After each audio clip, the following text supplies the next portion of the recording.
Hello students, आप सभी का हमारे यूट्यूब चैनल पे स्वागत है। इस वीडियो लेक्चर में हम सेट के सबसेट, प्रॉपर सबसेट और सुपर सबसेट में इस वीडियो के बारे में हम डिटेल से पढ़ेंगे। यदि आपने सेट के पिछले वीडियो को नहीं देखा है तो इस वीडियो के डिस्क्रिप्शन में सारे सेट से संबंधित जितने भी वीडियो हैं उन सब के लिंक दिए गए हैं, वहाँ से जाकर पिछले वीडियो को आप देख सकते हैं। तो शुरू करते हैं वीडियो को और देखते हैं उप समुच्चय क्या होता है, सुपर सबसेट क्या होता है।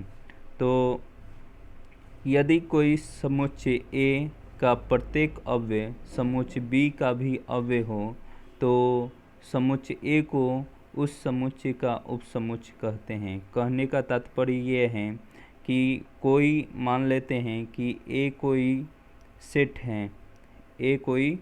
सेट है, जैसे कि इसमें एलिमेंट्स है 1 2, और फिर बी कोई दूसरा सेट है, इसमें एलिमेंट है 1 2 3 4। तो ये दो सेट हैं।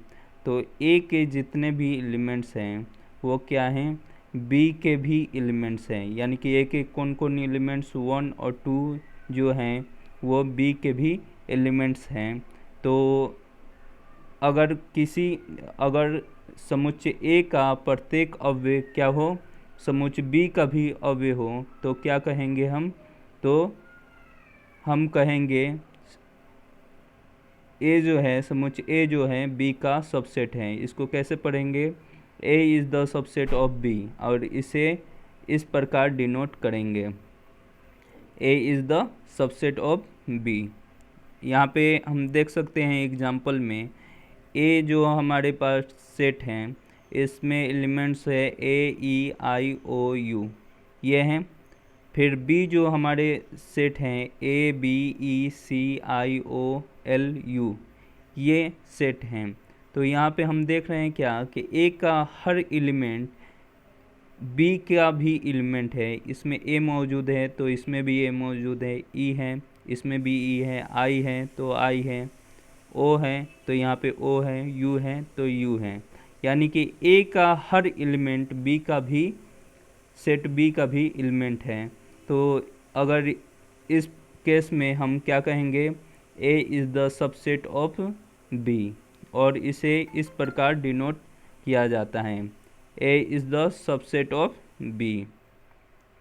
आगे बढ़ते हैं, अगला है उचित उपसमुच्चय क्या होता है, यानी कि प्रॉपर सबसेट क्या होता है। तो उचित उपसमुच्चय, यहाँ पे उचित उपसमुच्चय क्या होता है, तो समुच्चय ए समुच्चय बी का उचित उपसमुच्चय कहलाता है। कब कहलाता है, यदि समुच्चय ए का प्रत्येक अव्यय समुच्चय बी का भी अव्यय हो, यानी कि वो सबसेट होना चाहिए। क्या होना चाहिए, सबसेट होना चाहिए। उसके अलावा दूसरा शर्त क्या है, समुच्चय बी में कम से कम एक अव्यय ऐसा होना चाहिए। समुच्चय बी में कम से कम एक अव्यय ऐसा होना चाहिए जो समुच्चय ए में उपस्थित ना हो। इसके कहने का मतलब यहाँ पे एग्जाम्पल में हम देख रहे हैं कि ये कोई सेट है, इसका एलिमेंट्स है 1 2 3, ये एक सेट है, और एक दूसरा सेट है 1 2 3 4 5, ये दूसरा सेट है।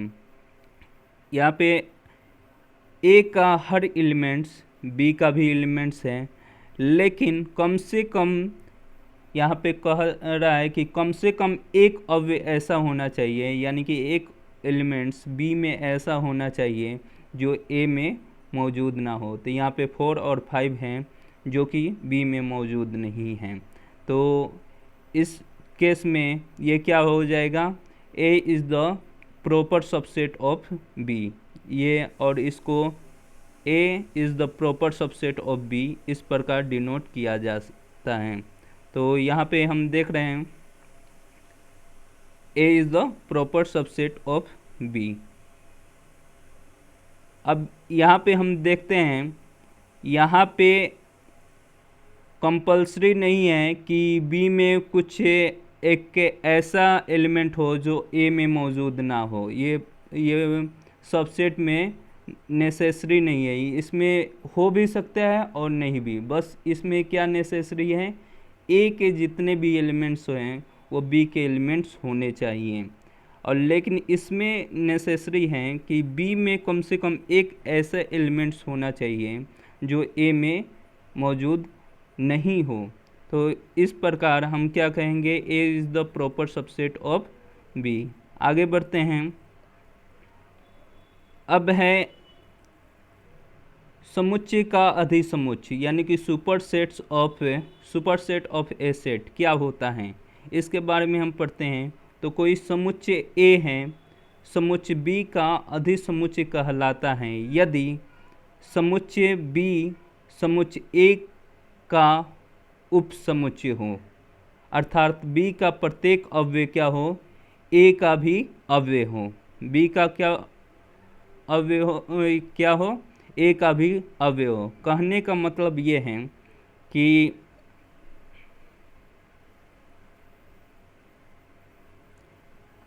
मान लेते हैं कि बी जो है ए का सबसेट है, बी जो है ए का सबसेट है, तो इसको क्या लिखेंगे, B is the subset of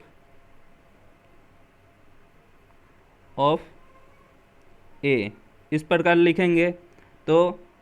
तो यहाँ पे देख रहे हैं कि कह रहा है क्या कि अगर ए जो है बी का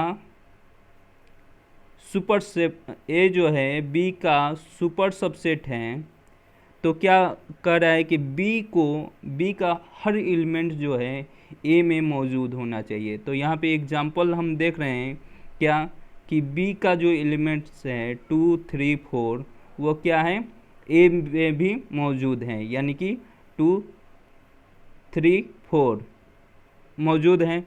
तो इस प्रकार हम कहेंगे A is the super subset of B. या फिर इसको हम ऐसे समझ लेते हैं, मान लेते हैं कि A is the subset of B, यानी कि ए का हर एलिमेंट्स क्या है, बी में मौजूद हैं। ए का हर एलिमेंट्स क्या है, बी में मौजूद हैं। तो ये क्या है, सबसेट है। A is the subset of B. अब इसी केस में हम क्या कहेंगे, B is the super subset of A कहलाएगा। जब ये सबसेट होगा तो ये क्या होगा, सुपर सबसेट किसका होगा, इसका। तो B is the super subset of A. अगर वीडियो आपको समझ में आए, पसंद आए, तो वीडियो को लाइक कीजिए, शेयर कीजिए अपने दोस्तों के साथ और चैनल को सब्सक्राइब करना ना भूलें। अगले वीडियो में हम सेट्स के कुछ क्वेश्चनों को देखेंगे। तब तक के लिए धन्यवाद।